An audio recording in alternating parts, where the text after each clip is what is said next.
ఈరోజు కొబ్బరి అన్నం చేశానండి. ఇది కుక్కర్తో కూడా పని లేకుండా డైరెక్ట్గా రైస్ చేసుకుంటే కొబ్బరి పాలతో రైస్ చేసుకుంటే ఇది కమ్మగా చాలా బాగుంటుందండి. టేస్టీ అండి, హెల్దీ రెసిపీ అండి ఇది. దీనికి combination meal maker gravy curry, raita చేశానండి. నమస్తే అండి, నేను సునీతను. ఈరోజు మనం కొబ్బరితో అన్నం చేసుకుందాం అండి. కొబ్బరి పాలతో అన్నం ఇది చాలా బాగుంటుంది కమ్మగా. దానికోసం నేను 1 గ్లాసులు 1/4 కేజీ రైస్ తీసుకున్నాను. బాస్మతి రైస్ ఇది తీసుకున్న అరగంట ముందే నానబెట్టేసుకోవాలని, కడిగేసుకుని నానబెట్టేసుకోవాలి. ఒక చిప్ప ముదురు చిప్ప తీసుకోవాలండి. 1/4 కిలో బియ్యానికి ఒక కొబ్బరి చిప్ప సరిపోతుంది అనమాట.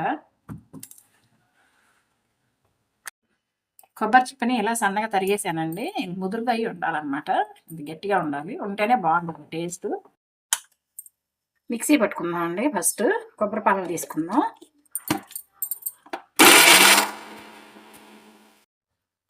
ముదురుది అయితే ఇలా ఉంటుందండి, పొడి పొడిగా.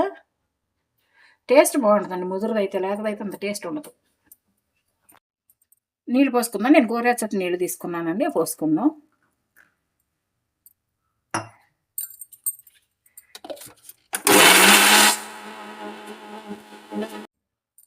ఇలా పేస్ట్గా అయ్యిందండి. కొంచెం పోసుకొని మిక్సీ పట్టుకుందాం.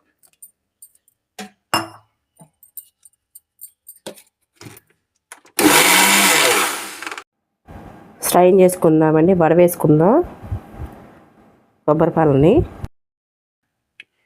ఇవి మనకి కొబ్బరి పాలు ఎన్ని వస్తే అన్నీ కొలత తీసుకోవాలండి. 2 గ్లాసులు వస్తే సరే సార్, లేకపోతే కనుక మనం మామూలు నీళ్ళు కూడా కలుపుకోవచ్చు. ఫస్ట్ చూద్దాం అసలు ఎన్ని వచ్చాయో.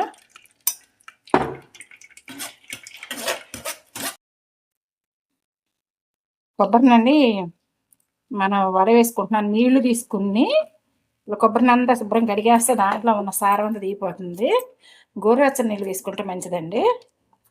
నీళ్ళు తీసుకోవడం వల్ల మనకి ఉపయోగం అండి.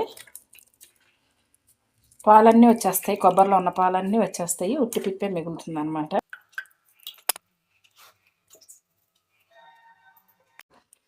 కొబ్బరి పాలు ఈ విధంగా వచ్చినాయండి. కొలతకు సరిపోతే సరే లేకపోతే కొంచెం వాటర్ కలుపుకుందాం. స్టవ్ వెలిగించండి. పాన్ పెట్టుకున్నాను. పాన్లో 2 స్పూన్ల నూనె వేసాను అనమాట. కాస్త నెయ్యి వేసుకుంది, ఎక్కువేం పట్టదండి దీనికి, మనం సరిపడా చూసుకుని వేసుకోవాలి. చాలు, కొబ్బరిలో కమ్మదనం ఉంటుంది కాబట్టి మామూలుగా నెయ్యి తక్కువే పడుతుంది. కాగిందండి. మసాలా తీసుకున్నానండి. యాలకులు 8, 2 ఏమో దాల్చిన చెక్క, స్టార్ ఫ్లవర్స్ 2, లవంగాలు 10, సాజీరా, జాపత్రి అన్నీ తీసుకున్నాను. 2 ఏమో బిర్యానీ ఆకులు తీసుకున్నాను. అన్నీ వేసేసుకుందాం.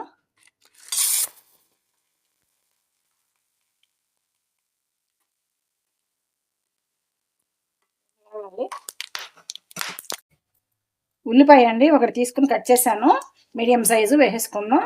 5 పచ్చిమిర్చి తీసుకున్నాను, ఘాట్లు పెట్టాను, వేసేసుకుందాం. అన్నీ మగ్గాలు వేసుకుందాం. ఇది ఇప్పుడు జీడిపప్పు గుళ్ళు తీసుకున్నానండి, వేసేసుకుందాం. నేను వెజిటబుల్స్ ఏం తీసుకోవట్లేదు, ఇవి హాఫ్ బాయిల్డ్ అయిపోయినాయి కాబట్టి.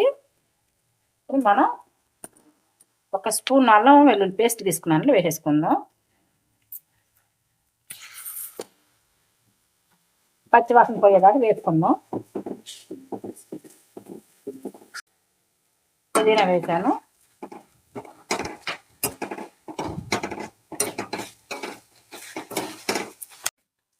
అల్లం బాగా వేగిపోయిందండి.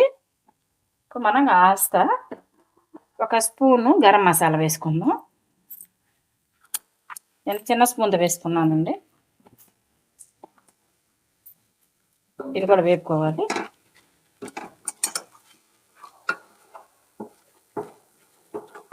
కొత్తిమీర వేసేసుకుందామండి.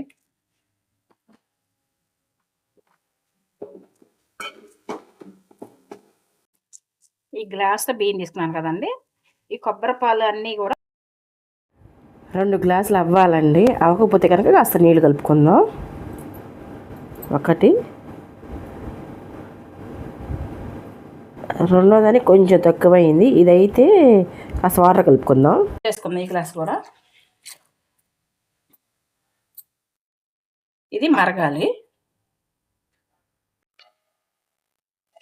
ఎసరు మరుగుతుందండి. నిమ్మరసం వేసుకుందామండి. ఇది మెతుకు అతకకుండా ఉంటుంది. అరగంట ముందే బియ్యం కడిగి పెట్టేసానండి, నానబెట్టేసాను, వడవేసేసాను అనమాట. వేసేసుకుందాం.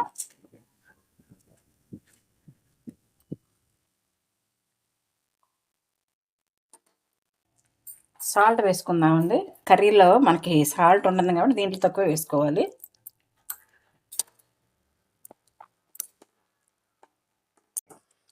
ఫ్లేమ్ అడ్జస్ట్ చేసుకుందండి, మీడియం ఫ్లేమ్లో పెట్టుకుందాం.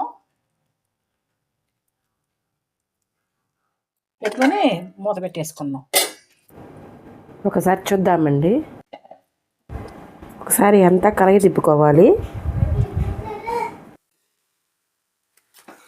తేమ ఉంది, ఉడకాల్సింది కొట్టినట్టుంది.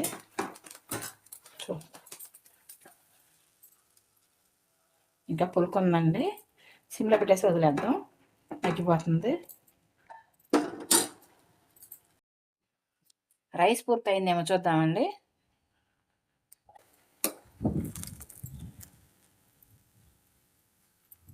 అయిపోయిందండి రైసు, పూర్తిగా మగ్గిపోయింది. కొత్తిమీర వేసేసుకుందామండి.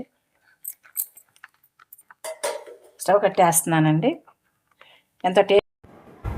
ఎంతో కమ్మనైన కొబ్బరి అన్నం రెడీ అయిందండి. ఇలా ఎంతో టేస్టీగా ఉంటుంది ఇది. దీని combination meal maker masala curry చేశానండి. ఎంతో కమ్మనైన కొబ్బరి అన్నం రెడీ అయిందండి. ఇలా కూరతోనూ పెరుగు చట్నీతో సర్వ్ చేస్తున్నాను.